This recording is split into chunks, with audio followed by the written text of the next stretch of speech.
수납장 속의 인디언. 지은이 린 리드 뱅크스. 린 리드 뱅크스는 1929년 런던에서 태어났으며 제2차 세계대전 동안에는 전쟁을 피해서 캐나다 대초원에서 살았다. 고향으로 돌아온 뒤에 그녀는 연극을 공부하고 5년 동안 연기를 했다. 그런 다음에는 언론계에 들어가서 1955년에 여자로서는 최초로 영국의 TV 뉴스 보도기자가 됐다. 1960년에 첫 번째 소설 일자 모양의 방을 발표했고 이 작품은 이후에 영화로 만들어졌다. 그녀는 1962년에 이스라엘로 이민을 가서 그곳에서 결혼을 하고 세 아들을 낳았으며 키부츠에서 8년 동안 살면서 영어를 가르쳤다. 1971년에 가족관계 런던으로 돌아온 이후로 그녀는 전업 작가가 되었다. 그녀는 40권이 넘는 책을 썼는데 주로 어른과 청소년을 위한 소설로서 상을 받은 수납장 속의 인디언을 포함해서 나는 후디니, 가장 먼 산, 반역자 요정과 같은 작품들이 있다. 생일 선물. 옴니는 패드릭이 준 생일 선물이 반갑지 않은 것은 아니었다. 오히려 그 반대였다. 뭐랄까 진짜로 굉장히 고마웠다. 패드릭이 옴니에게 자기가 실컷 가지고 논 헌 플라스틱 인디언 인형은 고사하고 뭔가를 준다는 것은 두말할 것도 없이 진짜 친절한 일이었다. 하지만 문제는 옴니가 작은 플라스틱 인형들이 조금 지겨워지고 있었다는 점이었다. 옴니는 그런 것들을 많이 갖고 있었다. 인형들을 한꺼번에 모두 집어넣는다면 아마도 쿠키통으로 서너 통은 될 텐데 대개는 옴니의 방과 마당은 물론이고 욕실이며 곰이 달았고 거실에 흩어져 있어서 한 번도 모아본 적은 없었다. 태비 더미에는 인형 따위에 다소 무심했던 옴니의 엄마가 몇 해 동안 가을마다 낙엽과 같이 쓸어 담아 놓은 군인 인형들이 잔뜩 있었다. 옴니와 패드릭은 각자 먼 플라스틱 인형들을 같이 합쳐놓고 열심히 갖고 놀았지만 하지만 이제 그것들을 갖고 놀 만큼 놀았다. 그래서 자기 생일에 패드릭이 학교로 선물을 가져왔을 때 옴니는 애써 내색은 하지 않았지만 실망스러웠다. 정말로 마음에 들어? 옴니가 인디언을 지고 말없이 서 있자 패드릭이 물었다. 응, 멋져. 인디언은 가져본 적이 없어. 옴니가 약간 몇 가지 목소리로 대답했다. 나도 알아. 카우보이도 없고 나도 없어. 그래서 인디언은 갖고 놀 수가 없더라. 옴니는 나도 그렇겠지 하고 말하려고 입을 열었다가 패드릭이 기분 나빠할 수도 있겠다는 생각이 들어서 아무 말도 하지 않고 주머니에 인디언을 넣었고 거기에 대해서는 잊어버렸다. 학교가 파한 뒤에는 가족이 모여서 차를 마셨고 엄마 아빠 두 형한테 선물을 받아서 잔뜩 신바람이 났다. 옴니를 가장 바라던 선물을 받았다. 엄마 아빠한테서는 데크와 바퀴, 큰형 아디엘한테서는 헬멧을 받아서 스케이트보드 장비를 완전히 구색을 갖춰서 받은 것이다. 옴니의 다른 형인 길러는 가진 돈이 없어서 아무것도 사지 못했다. 아버지의 자전거와 연관된 아주 재수없는 사건 때문에 형의 용돈은 얼마 전부터 끊겼다. 그래서 길런 형이 선물을 줄 차례가 됐을 때 옴니는 밤색 종이와 끈으로 대충 포장한 끈꾸러미가 자기 앞에 놓여져 깜짝 놀랐다. 뭐야? 열어봐. 새끼를 찾았어. 새끼는 쓰레기통들이 놓인 마당 구석을 따라 나 있는 좁은 통로였다. 새 아이들은 가끔 거기에서 놀았고 이따금 다른 이웃 사람들이 버려놓은 보물들을 발견할 때도 있었다.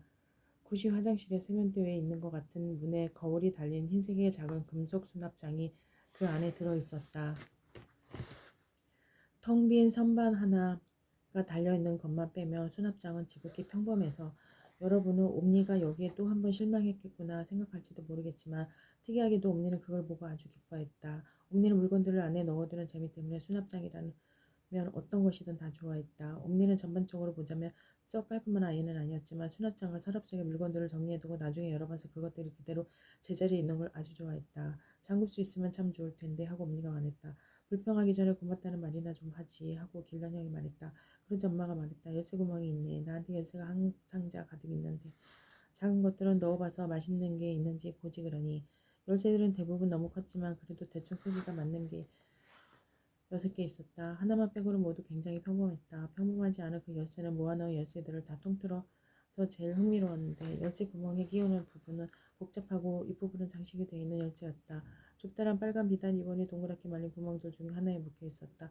옴니는 그 열쇠를 맨 마지막으로 남겨놓았다. 다른 것들은 맞는 게 하나도 없어서 마침내 옴니는 그 동그란 머리에 그 열쇠를 집어서 수납장 손잡이 바로 아래에 나있는 열쇠 구멍 속에 조심스럽게 집어넣었다. 옴니는 열쇠가 돌아가기를 간절히 바라면서 생일 케이크 자를 때 비는 소원을 다음날 받아쓰기 시험을 통과할 수 있게 해달라는 너무 바보 같은 같은, 아니 그보다는 일어날 것 같지 않은 일을 써버린 걸 후회했다. 나흘 전에 낱말들을 받고 그 뒤로는 들여다보지도 않아서 그런 일이 일어나려면 진짜 마법이 필요할 테니까 말이다. 이제 옴니는 눈을 감고 시험을 통과시켜달라는 소원을 취소하고 그 대신에 꼬인 장식이 있는 이 작은 열쇠가 맞아서 김단양의 선물이 비밀 수납장으로 바뀌게 해달라고 빌었다. 열쇠가 열쇠 구멍 안으로 부드럽게 돌아갔다. 문이 잠겼다. 보세요, 엄마 열쇠 찾았어요. 엄마가 다가왔다. 찾았어? 어떤 거? 와, 그렇구나. 그거구나. 정말 미안해. 그거는 우리 할머니 보석함 열쇠였는데 피렌체에서 가져오신 보석함이었다. 빨간색 가죽으로 만든 거였는데 나중에는 다 망가져서 할머니께서는 열쇠만 갖고 계시다가 나한테 주셨지. 할머니께서는 돌아가실 때 지독하게 가난하셨단다. 불쌍하신 할머니. 그래서 나한테 남겨주실 게 아무것도 없다며 계속 오시는 거야.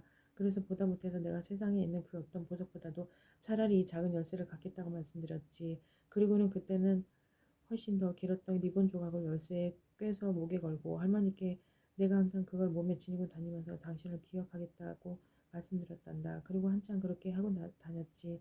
그러다가 리본이 끊어지는 바람에 잃어버릴 뻔했어. 여기에 맞는 목걸이 줄을 구할 수 있었을 텐데 하고 옴니가 말했다. 엄마가 옴니를 쳐다봤다. 맞는 말이야 하고 엄마가 맞장구를 쳤다. 바로 그렇게 했어야 했는데 하지만 그러질 않았지. 그러니까 이제 그건 내 수납장 열쇠야. 옴니야 잊어버리지 마라. 알았지? 옴니는 침대 보조 식탁 위에 수납장을 올려놓고 문을 열어서 내부를 꼼꼼하게 들여다봤다. 안에다 뭘 넣을까? 김관영이 말했다. 그건 약품 수납장일 거야. 그 안에다 내 콧물 약 넣어놓으면 되겠네. 싫어. 그렇게는 아깝지. 게다가 난 다른 약은 없는걸. 이걸 넣지 그러니 세탁기에 내 바지 넣다가 찾았구나 하고 엄마가 말하면서 손을 폈다. 손 안에는 패드릭의 인디언 인형이 있었다. 옴니는 조심스럽게 인디언 인형을 선반 위에 세웠다. 문 닫을 거니? 하고 엄마가 물었다. 네, 그리고 잠글 거예요. 옴니는 수납장 문을 잠갔고 그런 다음에 엄마에게 안녕히 주무시라는 인사를 하고 엄마가 불을 끄자 옆으로 돌아 누워서 수납장을 쳐다봤다. 정말 흐뭇했다. 막 잠이 들려는 순간 옴니의 눈이 번쩍 뜨였다. 작은 소리가 들린 것 같았다. 하지만 아니었다. 사방이 조용했다. 옴니의 눈은 다시 감겼다. 아침이 되자 의심의 여지가 없었다. 실제로 그 소리가 옴니를 깨웠다. 옴니는 새벽빛 속에서 꼼짝도 하지 않고 누운 채 수납장을 노려봤다. 이제는 그 안에서 아주 독특한 소리들이 연이어 나고 있었다. 후닥닥 달리는 소리, 톡톡 두드리는 소리, 긁는 소리, 그리고 뭐랄까 마치 아주 가는 사람 목소리 같은 소리. 옴니는 까무러치게 놀랐다. 뭐지? 틀림없이 그 수납장 안에 살아있는 뭔가가 있었다. 마침내 옴니는 손을 뻗어서 수납장을 만져봤다. 그러고는 아주 조심스럽게 당겨봤다. 문은 단단히 닫혀 있었다. 하지만 옴니가 문을 당기다가 수납장이 움직였다. 아주 약간. 그 순간 안에서 나던 소리가 멈췄다. 옴니는 궁리를 하면서 한참 동안 가만히 누워 있었다. 상상이었나? 소리는 다시 나지 않았다. 결국 옴니는 조심스레 열쇠를 돌려서 수납장 문을 열었다. 인디언이 없었다. 옴니는 침대에 꼿꼿이 일어나 앉아서 컴컴한 수납장의 구석들을 살펴봤다. 문득 인디언이 눈에 띄었다. 하지만 인디언은 선반에 있지 않았고 수납장 바닥에 있었다.